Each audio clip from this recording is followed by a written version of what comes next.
Hey guys, just a quick thing before the commentary starts. In case you have an Xbox Live Gold account, go and check. I think Fable 3 is still free. Xbox just announced that they're having a bunch of free games until the Xbox One comes out. And starting on July 1st, Halo 3 will be free to download, as long as you have an Xbox Live Gold. So go check that right now, and enjoy the video. Bye.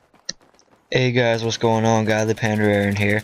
And I had a commentary set up to go about today or tomorrow that was about why I'm buying the Xbox One. But now I'm going to combine that commentary and shorten it a little bit to kind of add a new topic that I just read about. And that is an article that was just released that said that the Xbox One will no longer require that 24-hour checkup. So basically what my commentary said, and I'm going to do like a quick run-through of it, was I was just explaining why I was going to buy an Xbox One. And, you know, that used game thing was a little annoying, and the whole 24-hour checkup thing is. But now both of those issues are gone, which is only leaving a few problems that I can deal with. And that is definitely influencing me to buy the Xbox now.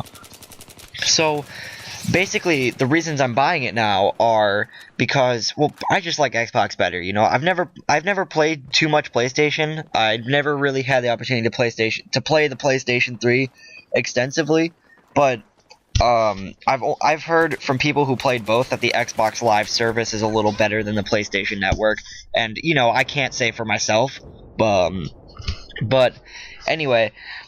I like Xbox better. That's one of the reasons. So I was just you know, naturally more attracted to it. I also like the not the games per se at launch, but the exclusive games for the Xbox look better.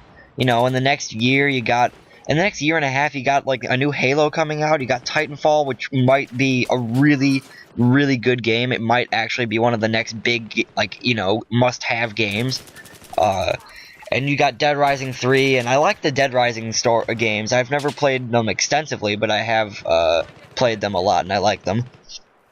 But you know, I like the exclusives, like I was saying. Sorry. So I like the exclusives better, but you know, I mean, those are like a few of the main things. I've played on a PlayStation 3. I prefer the controller. I haven't played on the Xbox One controller, but anyway, those are just a few reasons. I'm definitely leaving some out. If I do, I'll probably post them in the comments, or if I think of them, I'll mention them later. But recently, or literally 10 minutes ago, I just checked Twitter, and my whole Twitter feed is blown up with Xbox One information, and I saw it on, I think, Houston Gamer. I think that's where I saw it first, but then I read it on IGN, so I knew it was true. That the Xbox One will not require the 24-hour checkup that was mandatory not only like a month ago when they released previewed the console and like showed it to the world. So that means you don't have to check in every 24 hours to play games offline, but that does mean that you can't download games per se. Like you would have been able to. So you can still play the disc. You can still play the game even if you're offline, but you have to have the disc in the disc tray. So it's kind of like what they have with the 360 now. So that also means if you can put 2 and 2 together, well, it might be a little harder than that, but if you can put a little bit of information together, that also means that you can give used games to people. So this means that once, it's kind of like what Sony said, and I'm not really sure the exact quote, but he said, when you buy a game, it's yours. You have everything to do with it. You buy the rights to do whatever you want with that game. That's what they said in their conference at E3, and that's where they were talking about used games. So, if you can, you know, add it together, now the Xbox One supports used games. And it even says it on the IGN article, which I'll link in the description if you want to read it.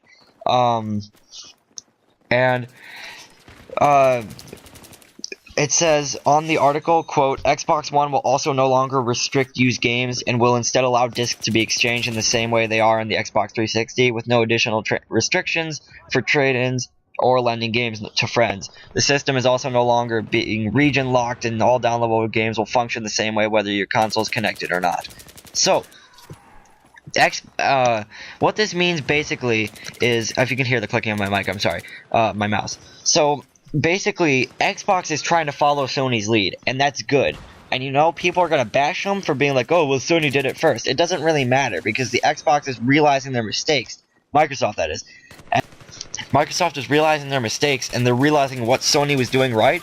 So now they're going to try and combat them because they realized that they weren't going to sell nearly as many units as Sony. But now that they're clearing a lot of the issues up about the Xbox One, they're definitely... I think they've already gained a lot of buys, to be completely honest. I think in the short, like, 10 minutes, probably, I don't know how long the article's been out, probably about an hour or so. Probably about, in the short hour that they've had that article out, I think they've already gained a lot of support. Because I know there are people who want to buy the Xbox One, they just don't think it was worth it because of all the problems. But, you know, now that they're fixing them, I think they're doing a good job. So, I think that this ultimately means that Microsoft is listening to the community, they want to make it better, so I'm hoping that the next thing that they do, and I know this is what everybody, I think, wants them to do, is make the Kinect optional when you buy the console.